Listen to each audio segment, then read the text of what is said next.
Olá, eu sou Igor Freitas, seja muito bem-vindo ao meu canal, aqui eu falo sobre todas as notícias do universo automotivo e hoje vamos falar sobre algo que tem virado rotina na vida de muito motorista por aí, a famosa, a temida, a onipresente carta de recall. Parece que ultimamente a gente pisca e pá, mais um recall pipocando, airbag que vira granada, freio que decide tirar férias, software que endoida, a lista é grande e os números não mentem, os recalls de carros têm aumentado pra caramba nos últimos anos, tanto no Brasil quanto lá fora. É tanto carro sendo chamado de volta para a oficina que a gente nem sabe mais se comprou um carro ou um bumerangue. Mas hoje a gente vai colocar uma lupa em cima de uma montadora que tem se destacado nesse quesito, digamos, assiduidade nos recalls. Uma marca que pelo terceiro ano consecutivo foi a campeã de recalls nos Estados Unidos. Sim, estamos falando dela, a gigante americana, a Ford.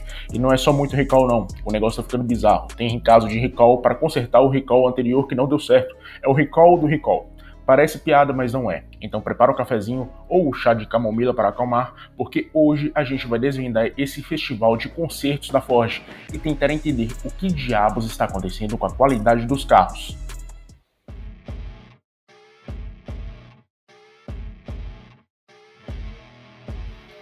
Antes de apontar o dedo só para a Ford, calma, a gente já chega lá. Vamos entender o cenário geral. Por que essa avalanche de recalls nos últimos tempos? Tem alguns fatores importantes aí.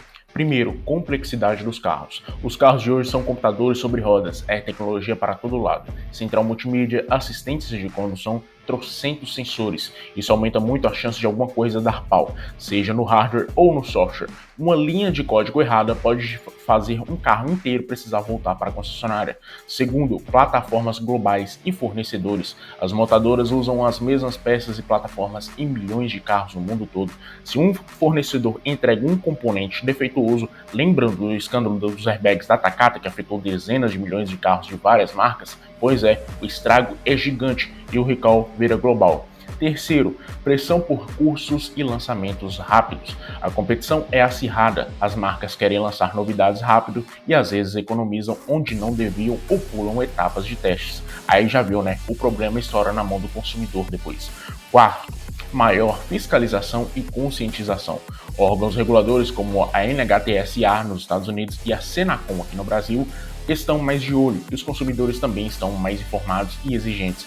Antigamente, talvez alguns defeitos passassem batido, hoje a chance de virar recall é maior. O resultado? Milhões de carros chamados todo ano. No Brasil, em 2024, a média diária de veículos em recall passou de 3 mil segundo o R7. É muita coisa. O problema é que, apesar do número alto de chamados, a adesão dos proprietários ainda é baixa. E em muitos casos, muita gente nem fica sabendo ou simplesmente ignora a cartinha.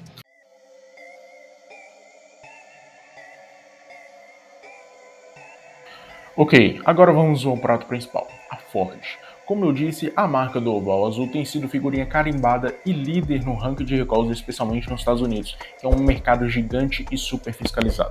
Segundo o Motor1.com e outros portais gringos, a Ford foi a montadora com mais recalls nos Estados Unidos pelo terceiro ano consecutivo em 2023. Em 2022, foram 68 recalls, afetando 8,5 milhões de carros. Em 2023, os números caíram um pouco, mas ainda assim a Ford ficou lá na frente das outras, e 2024 e 2025 parece seguir a mesma toada, com notícias recentes de recalls gigantescos envolvendo centenas de milhares de SUVs como o Expedition e o Lincoln Navigator por problemas nos freios, ou a F-150 com falhas de software.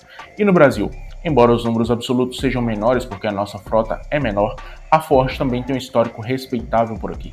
Quem não lembra dos problemas crônicos do câmbio Power Shift que afetaram o Fiesta e o EcoSport? Gerou uma dor de cabeça gigante e ações na justiça. Mais recentemente, modelos como o Ranger, o Bronco Sport e o Maverick também tiveram seus chamados.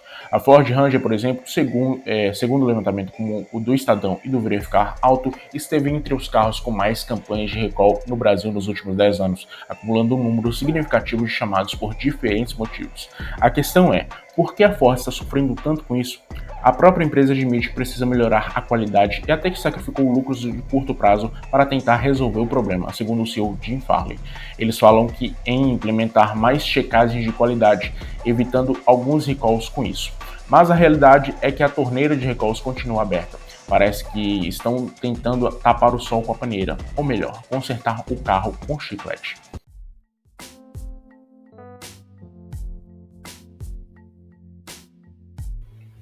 E agora, senhoras e senhores, chegamos ao ápice da bizarrice, ao suprassumo da eficiência em consertos, o recall do recall. Sim, você não ouviu errado. A coisa está tão surreal que a Ford e outras marcas também, sejamos justos, mas a Ford tem brilhado nisso, está precisando chamar os carros de volta para consertar o problema que eles mesmos deveriam ter consertado no recall anterior. É tipo você levar o carro para trocar o óleo e ele voltar vazando mais ainda, só que em escala industrial. A Road and Track noticiou em março de 2025 um caso nos Estados Unidos onde a Ford chamou mais de 64 mil veículos que já tinham passado por um recall anterior, porque o reparo, pasmem, não foi feito direito. Ou seja, o dono levou o carro, perdeu tempo, achou que estava seguro e toma, volta para a oficina pelo mesmo motivo. Aqui no Brasil tivemos um caso recente em maio de 2025, noticiado pelo All The Cars, onde a Ford convocou donos de Bronco Sport e Maverick para corrigir um recall anterior. Aparentemente, o primeiro reparo relacionado ao módulo de controle não foi suficiente ou apresentou novos problemas. É o famoso conserta aqui, estraga ali. Isso é um atestado de incompetência, falta de controle, pressa para liberar o carro? Eu não sei, mas para o consumidor é um pesadelo. É a segunda viagem para a concessionária, mais tempo perdido, mais desconfiança na marca e no serviço. Imagina a cena: oi, voltei, lembra aquele recall? Então, não funcionou. Haja paciência.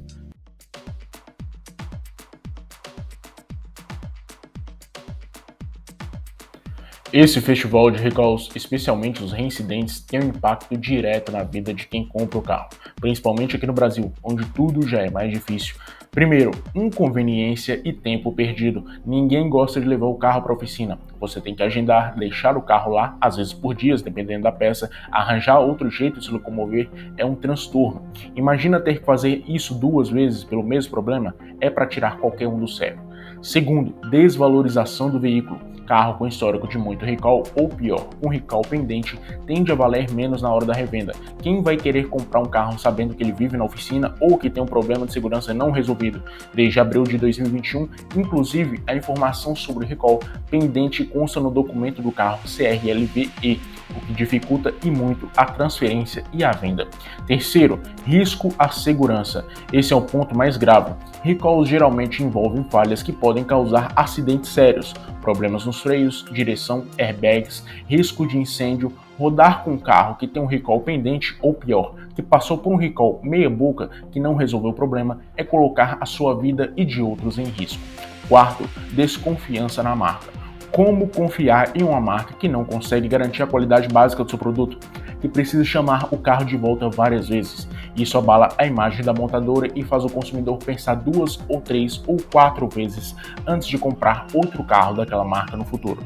A Ford, com essa liderança nos recalls e os casos de recall do recall, está testando a paciência e a fidelidade de seus clientes. É preciso uma mudança drástica na cultura de qualidade da empresa para reverter essa imagem.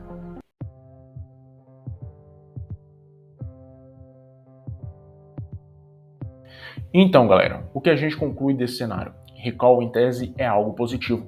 Mostra que a montadora identificou um problema e está chamando para corrigir, visando a segurança. É um mal necessário na indústria moderna. O problema é quando isso vira rotina, quando uma marca como a Ford lidera esses rankings ano após ano, e ainda por cima precisa fazer recall para consertar o recall anterior. Aí deixa de ser um mal necessário e vira sintoma de um problema crônico de qualidade e controle. Parece que estão lançando os carros e usando os clientes como beta testers involuntários. Para nós consumidores, fica o alerta. Fiquem atentos a cartas de recall, consultem o site da montadora ou aplicativos como o da carteira digital de trânsito para ver se o seu carro tem algum chamado pendente. E cobrem a concessionária por um serviço bem feito, porque como vimos, nem sempre o primeiro conserto resolve. E Ford, minha filha, vamos caprichar mais aí, né? Menos recall e mais qualidade, por favor. Ninguém aguenta mais ser chamado para revisar o conserto do reparo do ajuste. E você, já teve um problema com o recall? Já caiu no recall do recall? Qual a sua opinião sobre essa chuva de chamadas, especialmente da Ford? Deixe seu comentário aqui embaixo, vamos trocar essa ideia. Sua experiência é muito importante. Se você curtiu essa análise e desabafo sobre o mundo dos recalls, não esqueça de deixar o like, esperto para fortalecer o canal. E se ainda não é inscrito, tá esperando o quê? Um recall para se inscrever? Clica aí no botão, inscreva-se no canal e ative o sininho para não perder nenhum vídeo. Eu sou Igor Freitas, obrigado pela sua companhia e até a próxima.